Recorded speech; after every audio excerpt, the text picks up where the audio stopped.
nos enteramos que Lorenzetti adelantaba una decisión que ya había anticipado iba a tomar a fin de año. Y con mucha, por un lado, preocupación, porque creo que es un gobierno que hacían bien en mostrar la imagen de estos jueces supremos como piezas de ajedrez. Juega al ajedrez con la justicia y con los jueces, los digita, va armando su propio tablero. Este país está hace rato que no tiene justicia independiente y esta señora Carrió, que yo me la recuerdo entrando a la CTA en la crisis del 2001, sí, sí. En el Frenapo, una mujer que decía que tenía compromiso social, y hoy tiene esa imagen grotesca riéndose de los argentinos, porque yo simplemente por una cuestión de pudor sería incapaz de reírme como se ríe ella en un primer plano, en un momento en el que hay más de 2 millones de hambrientos en la Argentina. No digo Etiopía, Argentina, productora de alimento y exportadora de alimento entre los primeros del mundo. Y tenemos más de 2 millones de hambrientos. Y esta señora que venía al Frenapo, al Frente Nacional de lucha contra la pobreza, sí, sí. Cuando se decía... que producíamos alimentos para 400 millones claro, de personas. Claro, con el mismo discurso. Somos 40. Claro. Te pregunto así porque... que bueno, bastante... Digo, hay que hacer un esfuerzo para tragarse algunas imágenes como esta de alguien que se ve tan exultante, porque bueno, logró el cometido del gobierno, que es ahora tener una corte todavía más adicta, porque el personaje que la va a presidir, Carlos Rosenkrantz, es un representante de las corporaciones, es decir, y él mismo integra varias de esas corporaciones. Te decía que la jornada fue una jornada caliente por varias aristas. Otra de ellas fue la discusión que amagó a darse en el marco de la reunión con los gobernadores, una discusión que seguramente va a tener su correlato en la Cámara que vos integrás. ¿Cómo viviste la reacción de los gobernadores? ¿Los ves parados firmemente contra un presupuesto que da la impresión está dictado por el Fondo Monetario? No los veo con la firmeza que haría falta. Algunos me consta que están realmente preocupados por la situación. ¿Quién, por ejemplo? Y qué sé yo, ¿Rodríguez A? Rodríguez A, sé que el gobernador de La Pampa. Berna amagó hoy con alguna declaración. Claro. Criticando incluso a sus propios pares, ¿no? Criticando a sus propios pares. Espero que otros reaccionen a tiempo, pero evidentemente no hay un correlato entre la gravedad de la situación a la que nos han llevado, la realidad arrasadora que vamos a tener en las provincias y la actitud de los gobernadores. Claro. Es decir, este es un presupuesto que lo hizo el Fondo Monetario. Y yo escucho a algunos gobernadores y hablan como si estuviésemos en Suiza. Hablan como si viviésemos en un país donde el gobierno, según consta en la Constitución, debería haber hecho pasar por el Congreso la discusión de la deuda externa. Nos endeudó hasta el 80% del PIB en tiempo récord, jamás se discutió en el Congreso. Mi bloque bajó y se nos reían en la cara porque estábamos sentados en la banca esperando, mientras sonaba la campanilla, que se dignaran a bajar a discutir lo que la Constitución dice que deberían haber discutido en el Congreso. Y entonces ahora algunos gobernadores parecen, no sé, Carmelita descalza. Los escucho decir, no podemos dejar sin presupuesto, tenemos que asumir la responsabilidad que nos impone la sociedad. Y el gobierno no respeta ninguna responsabilidad. Yasky, Lula preso, Correa en Ecuador, investigado por la justicia culpado por la justicia, mejor dicho, culpado, investigado por un supuesto asesinato o un envío de asesinato. Esta corte, para usted, ¿es una corte que asegura que en caso de que llegue a estos ministros el caso de Cristina Fernández de Kirchner, la van a mandar presa? Sí, por lo menos que lo van a intentar. Creo que claramente es el esquema de la guerra híbrida, es la matriz que se aplica en Brasil, es la misma que se está aplicando acá en Ecuador, es el intento de destruir los liderazgos populares que tuvo América Latina, porque ellos saben que van a generar una reacción popular en Brasil, en Argentina. Los pueblos se están hambriando y se apuran a destruir los posibles liderazgos para evitar que ese hartazgo se transforme en una derrota política para ellos y para los que mueven las marionetas, porque así como estos son personajes de un ajedrez que juega el poder político desde la Casa Rosada, el mismo habitante principal de la Casa Rosada no deja de ser un títere de otros poderes que están por encima de él. Hugo, hay mucha dirección en el Congreso a partir del oficialismo, digamos, se rosquea mucho a partir del día a día en la Cámara. Es un Congreso que, digamos, uno está ahí, siente como lo sentíamos hoy. Estuvimos en la reunión de la Comisión de Agricultura y de Trabajo. Han destruido el área de la agricultura familiar, han dejado un tendal de despedidos y a veces se siente la impotencia de estar en un Congreso donde simplemente somos una especie de espacio al que algunos funcionarios vienen a tratar de explicar como si fueran medidas que responden a alguna racionalidad, lo que son acciones absolutamente despóticas y que significan destruir solamente para garantizar que los ojeros tengan más terreno donde expandirse, la desaparición de la agricultura familiar y de todos los que trabajaban en eso hace 20 años, 30 años, una locura. Yasky, hay un rumor en las últimas horas, usted de la Comisión de Agricultura que contaba, hay un rumor en las últimas horas que dicen que el ex ministro de Agricultura, hoy secretario Echeverre, podría haber sido uno de los que hubiera estado implicado en esto de anunciarle a los ojeros que iban a venir retenciones para que, como decía la doctora Carrió, la vendan antes. ¿Se abrió de esto en la Comisión de Agricultura? Digo, porque Echeverre fue ministro, ahora es secretario, tiene una relación muy grande con las organizaciones del campo, estuvo en la sociedad rural. ¿No se habló de esto en la comisión?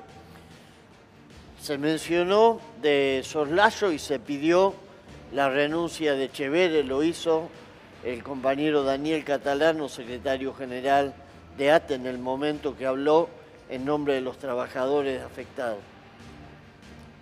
Ahora, todos los caminos conducen a Pichetto. ¿Por qué?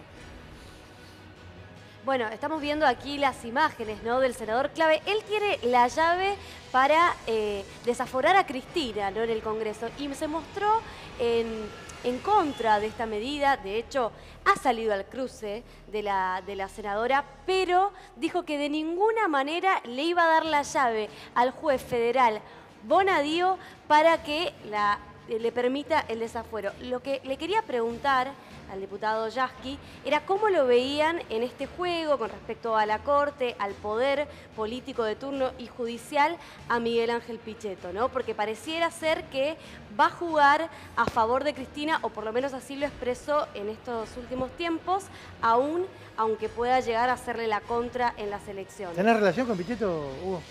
No tengo.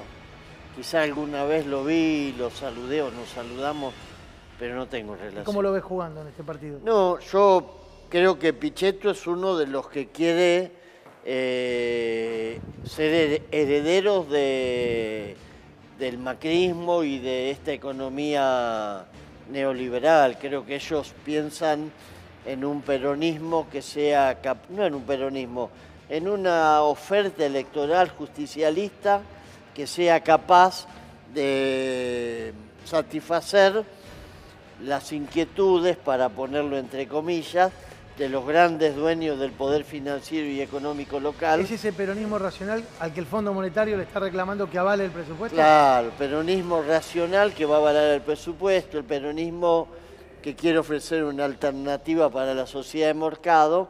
En definitiva, el peronismo que no es peronismo. Y Pero creo vos, que Pichetto evidentemente sabe que pasaría a la historia como el monumento a la traición en el peronismo si fuera capaz de ceder a este requerimiento, a esta presión. Y sabe además otra cosa, porque Pichetto es un hombre muy inteligente. No tiene por ahí apoyo popular, pero es muy inteligente. Sabe que los que están atrás de todas estas maniobras, probablemente dentro de 2 años, quizá antes, terminen en la cárcel. Y no es la Sabe única. que hay muchos jueces, Bonadío y muchos de esos, que van a terminar Bueno, en la cárcel sí. o mirando lo que pasa en la Argentina desde Miami, donde seguramente muchos van a buscar refugio. Porque no es la única llave que tiene, también tiene la llave del juicio político a los magistrados, ¿no? Como presidente del Senado. ¿Qué, ¿Usted cree que sería capaz de avanzar contra el pedido de juicio político contra Lorenzetti? Me está preguntando por Pichetto. Pichetto. Sí. Sí, sí. Sí, yo creo que no, que no tiene esa voluntad de ser una pieza que obstruya algunas de las decisiones del poder. Sí creo que en el caso de la pretensión de que él entregue el desafuero es pasar a la historia como un traidor en un partido, porque no es solamente Cristina, es Eva Perón, es Perón, Es un emblema. es la proscripción del peronismo, es una larga historia en la que evidentemente quedaría como un personaje deplorable. O sea, más allá del deseo que usted dijo que puede llegar a tener algún que otro juez de la Corte, si Pichetto no da la llave, esto no va a suceder, no podemos imaginarnos a Cristina presa, porque por lo menos este hombre tiene la llave para desaforarla, que no ha dicho que no lo va a hacer. No lo puedo asegurar, todos pensábamos que con Lula y con un juicio tan inconsistente, tan hasta irracional y que es una verdadera canallada, todos pensábamos que Lula, por lo que él representa en Brasil, no iba a terminar en la cárcel y está en la cárcel y está proscripto, de manera que dependerá de nuestro pueblo. Básicamente creo que a partir de ahora, lo que suceda o no suceda en la Argentina en relación con Cristina, en relación con el ajuste, en relación con el hambre, con el despojo, con la humillación que están sufriendo los jubilados, todo eso va a depender de lo que sea capaz de hacer nuestro pueblo. Y hoy tuvimos, por ejemplo, a la mañana una reunión del Frente Sindical.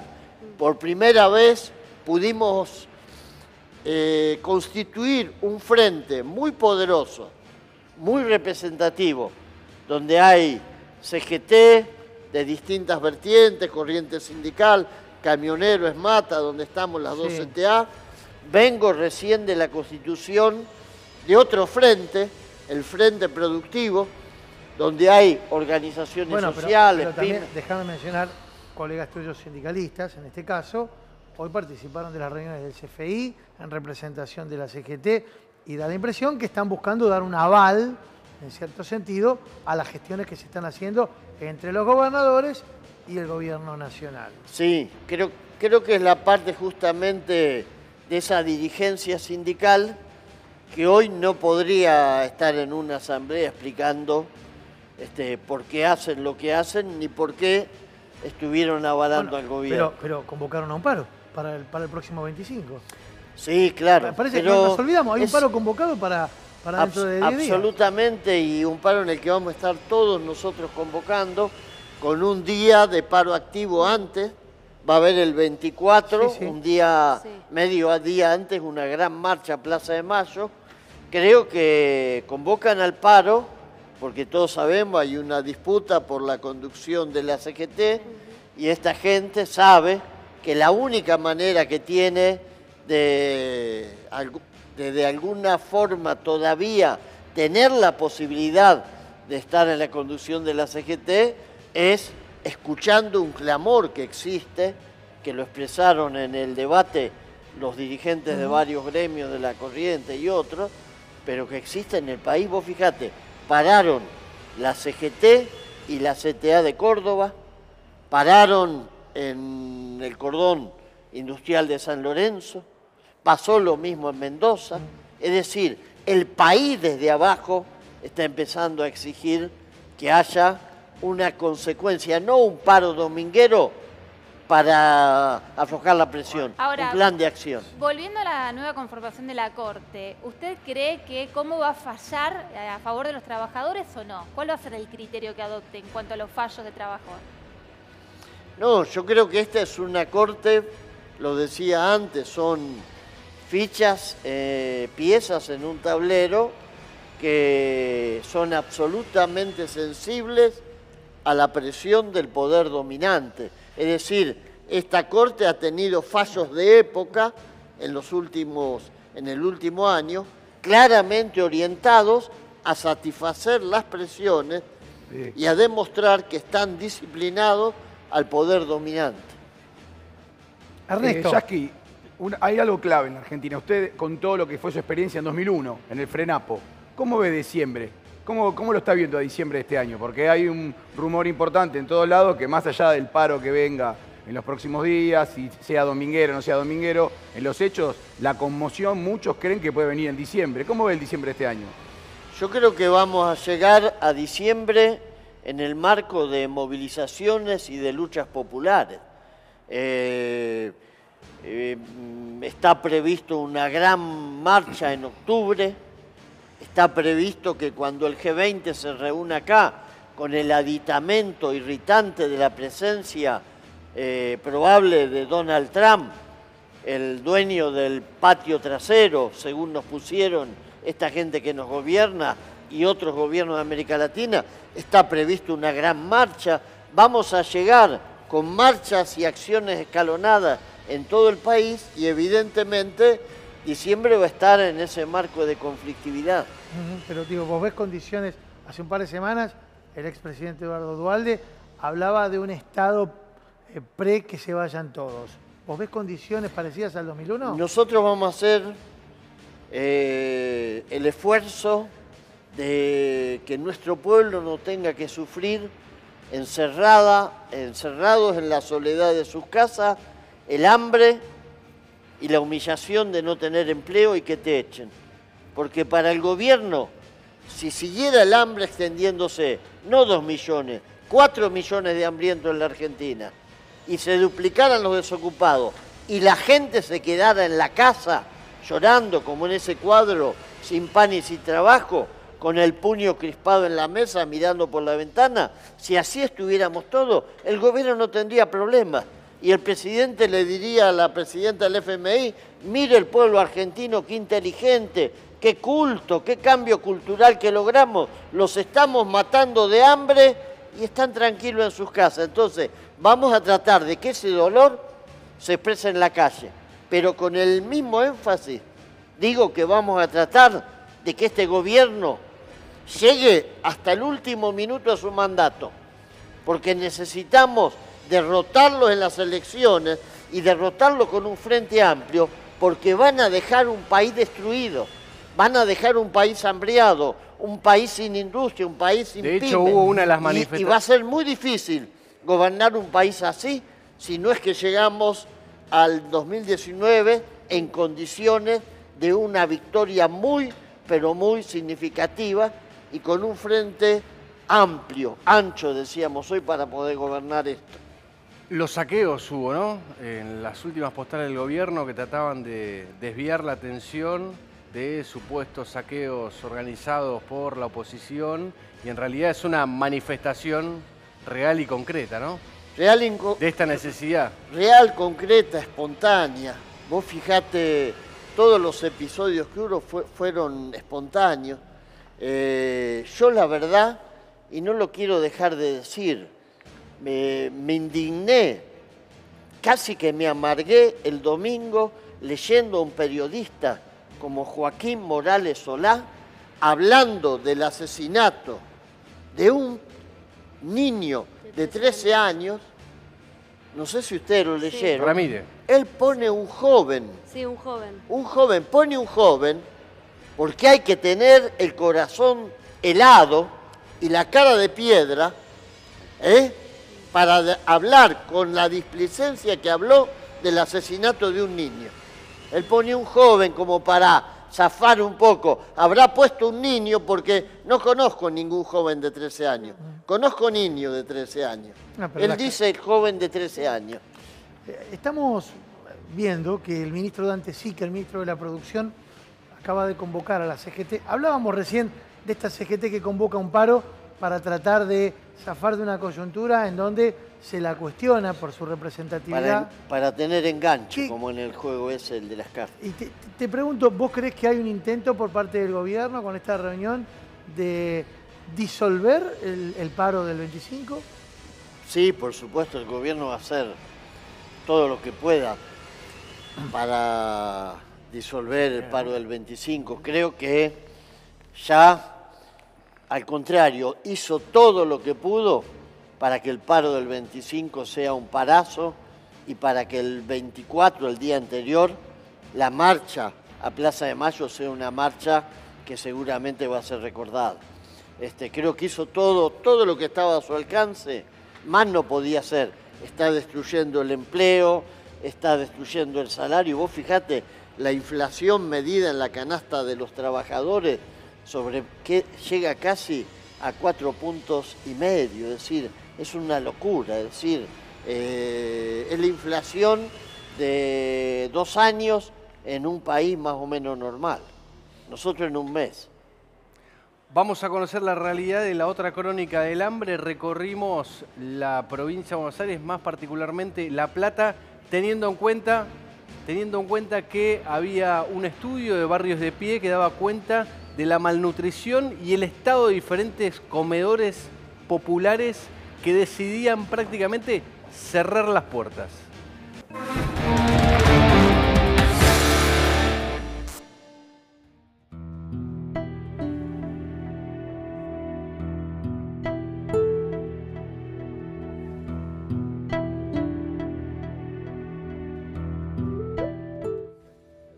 ¿Cuál es la situación del comedor que está usted a cargo? Bueno, en este comedor están concurriendo alrededor de 150 personas a buscar su comida. Decidimos que la gente tiene que comer en sus casas, entonces por eso es que llevan la vianda. Es necesario que las madres, que son las que mantienen el hogar en la familia, bueno, que ellas coman también. Muchos tienen los comedores donde los niños comen en los lugares, pero el problema es que la mamá no se alimenta, solamente para los niños.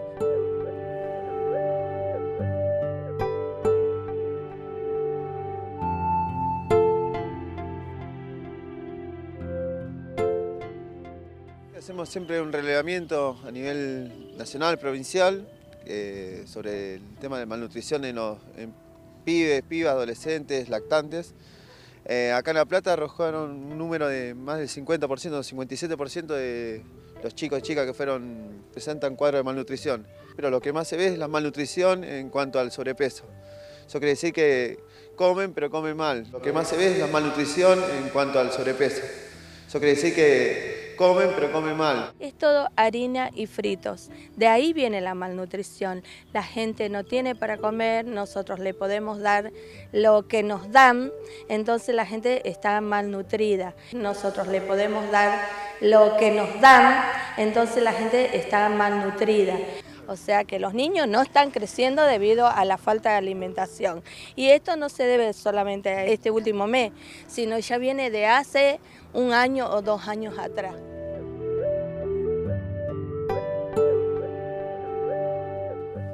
Un pibe, una piba que no está nutrido de manera correcta, después sabemos que tiene dificultades para desarrollarse en el colegio, en deportes.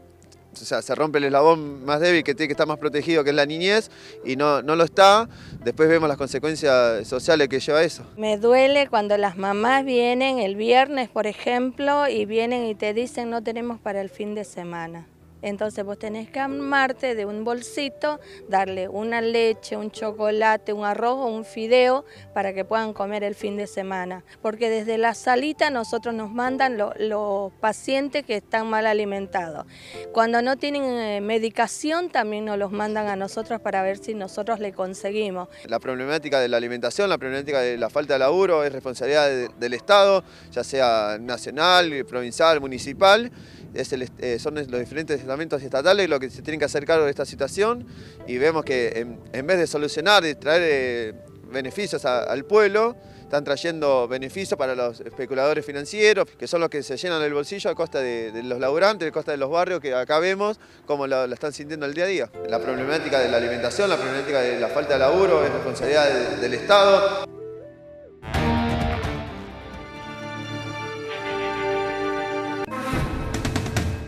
Dramática la situación social que se vive en los barrios.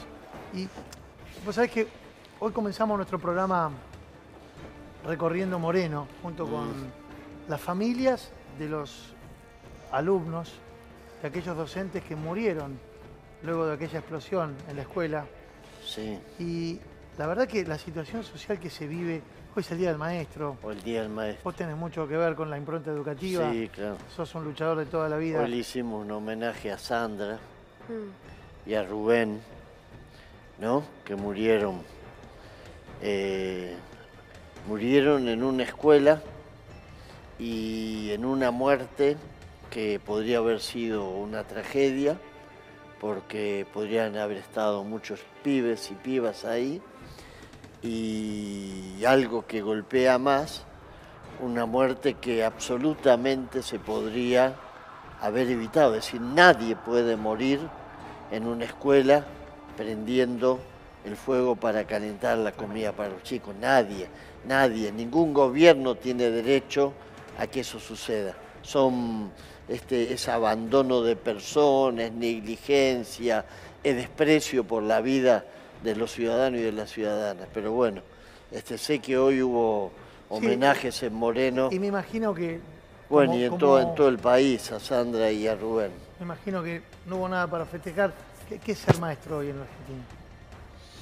Y yo creo que ser maestro en la Argentina es, para la inmensa mayoría que tiene un enorme compromiso, entregarlo todo a cambio de un salario miserable. Pero recibir todos los días el afecto, el cariño, no solamente de los niños y de las niñas, de los jóvenes, también de los padres. Este es un gobierno que a los maestros nos quiso quitar la autoestima, nos quiso denigrar, nos quiere denigrar.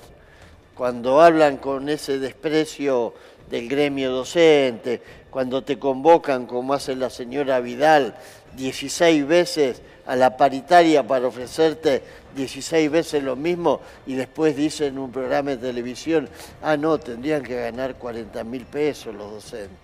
Entonces, eso es denigrarte, eso es hacer sentir al maestro como que se tendría que arrepentir de haber elegido ese trabajo. Y sin embargo, la inmensa mayoría de los maestros, las maestras y los profesores abrazan esta profesión con vocación, con amor, con compromiso. Hoy ponen el cuerpo, como hacía Sandra. Vos fíjate, Sandra es un ejemplo. Iba antes, y por eso no hubo chicos ahí, claro. Iba antes a la escuela a aprender la cocina para que cuando ellos llegaran no tuvieran que esperar ni 5 minutos. Estuviera caliente lo poco que iba a ser su alimento de la mañana. Entonces, eso le costó la vida. Eso hacen todos los días los maestros y por eso la gente los quiere. Por eso no prende la propaganda del gobierno, por eso no prende la propaganda del Grupo Clarín y de todos esos medios hipócritas, que hoy seguramente habrán tenido alguna frase para los maestros, pero que todos los días se encargan de denostar a la escuela pública, al docente y a las escuelas del pueblo. La malnutrición en la provincia de Buenos Aires es un hecho real y concreto. Se está dando un fenómeno, Mauro, a partir de los últimos meses, teniendo en cuenta que los ajustes provocaron que los mismos comedores tengan que salir a buscar comida de manera alternativa y por otro lado ajustar los gastos. ¿Cómo manera alternativa? Y en algunos casos se dedican a cazar. A cazar. A cazar. Sí. ¿Qué le dieron una escopeta y agarraron? Sí, básicamente con escopeta, con 22, con aire comprimido, con gomera y tratar de juntar algo de proteína para poder llenar esas ollas que básicamente tienen harinas. Y por otro lado, la mayoría de los comedores que tienen mucho más gente en muchas más plazas, porque teniendo en cuenta que se sumaron familias enteras, tienen que además que cocinar a leña porque básicamente la garrafa está a 350 pesos y tienen que comprar 3 por semana y prefieren comprar comida o comprar alimentos para poder subsistir. A cazar y con leña.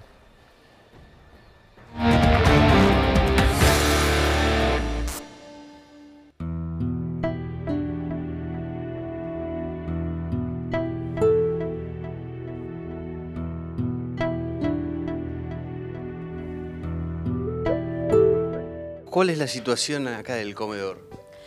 No, nosotros acá cocinamos de lunes a viernes, se acercan más de 170 chicos. Últimamente la mayoría se está quedando sin trabajo y nos vienen a comentar acá en la puerta del comedor y vienen a buscar y también dicen que quieren venir a trabajar por un bolso de mercadería.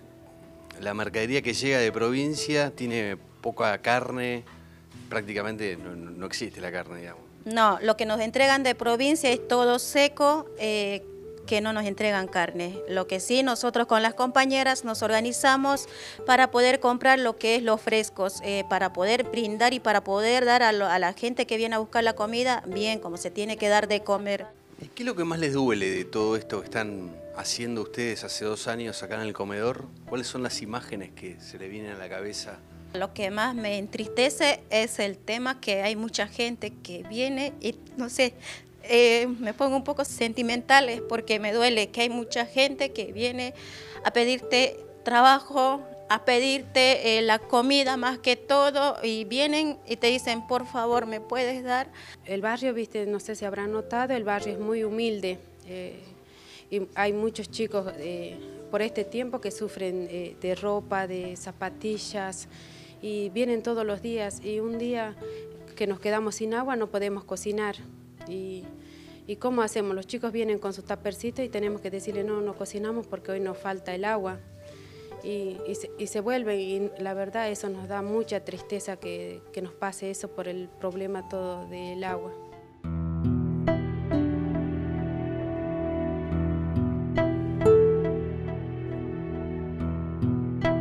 La situación últimamente está muy crítica en esto de que se han aumentado niños y a cantidad inmensa, ¿no? De que tenían 60 algunos comedores, hoy tienen 150 y de ahí no baja. La demanda de alimento en los barrios es notoria, entonces nosotros tenemos para una cierta cantidad, al haber más niños, ¿qué hacemos si no tenemos recursos? Eso decimos no. Cerramos las puertas, es triste. Es triste. O achican las porciones. O achicamos las porciones, pero estamos sacando a los otros niños para achicar las porciones. Muchas veces es el único plato de comida y sabes que te dicen no tenés yerba, aunque sea tomamos mate. Los padres muchas veces les dan de comer o la comida que llevan, que inclusive es para la madre, la reparte a los pibes y ellos toman mate. Por eso las madres están re flacas algunas o comen lo que pueden. Lo que más me duele y me angustia es el crecimiento que está, porque hoy tenemos para 150 niños y yo sé que esto no se va a mejorar, entonces mañana ¿cuántos somos? Me duele porque nosotros salimos a reclamar y eso es lo que recibimos, maltrato, golpes, entonces eso me duele el que mañana vamos a hacer más. Nosotros también exigimos un cambio de alimento, ¿no? Más nutritivo. Y bueno, estamos ahí en la lucha para que eso se pueda lograr y de nuestros comedores brindar algo más nutritivo.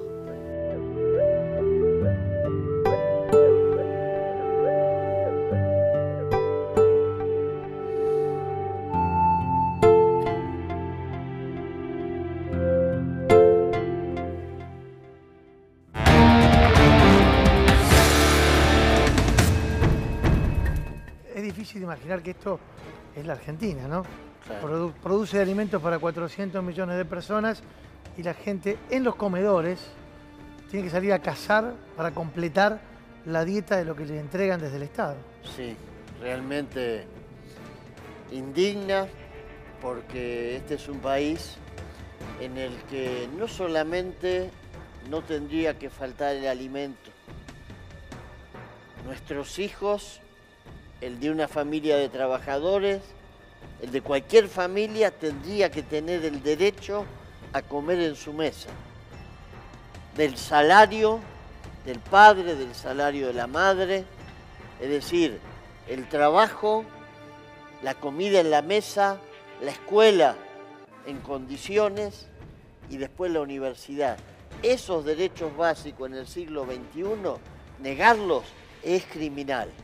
Es decir, negar el papel que debe jugar el Estado para garantizar eso, no la comida, porque garantizar la comida en un balde que si uno se lleva a la casa, no es la forma de desarrollar la dignidad de la persona y de la ciudadanía. Yo creo que es noble, enaltece el esfuerzo de esta gente, enaltece el hecho de que le puedan dar el plato de comida a los chicos, pero nosotros tenemos que reclamar el derecho a vivir del salario digno y a que nuestros hijos lo vean al padre trabajando para generar esa cultura que después cuando se pierde, y nosotros lo vivimos eso, cuesta muchísimo recuperarlo. Después te dicen, ¿cómo la escuela no funciona? Falta calidad educativa. Vos dejaste un mundo destruido, con pibes que no saben, porque no lo vieron ni al abuelo ni al padre, trabajar nunca. Esta gente está volviendo a generar esto. Mucha gente, y de hecho la economía informal o lo que sería el mercado que no tiene ningún tipo de procedimiento legal en el marco legal, está viviendo situaciones muy complejas, como puede ser la changa, como pueden ser los trabajos medianamente que no tienen ningún tipo de sustento oficial, ¿no? Sí, absolutamente. Se está tratando de sobrevivir, y cuando vos tenés esta destrucción en tan poco tiempo, hay gente que no estaba preparada para esto. ¿Entendés? Hay gente que no puede subsistir porque de golpe le han construido un escenario en el que no tiene por dónde salir. Y esto yo creo que es responsabilidad del desastre que están haciendo. Gracias, Hugo. Gracias a ustedes. Bueno, programa una vez más intenso, con la trama social que nos atraviesa, porque venimos contándoles historias de hambre, de pobreza, hoy posándonos sobre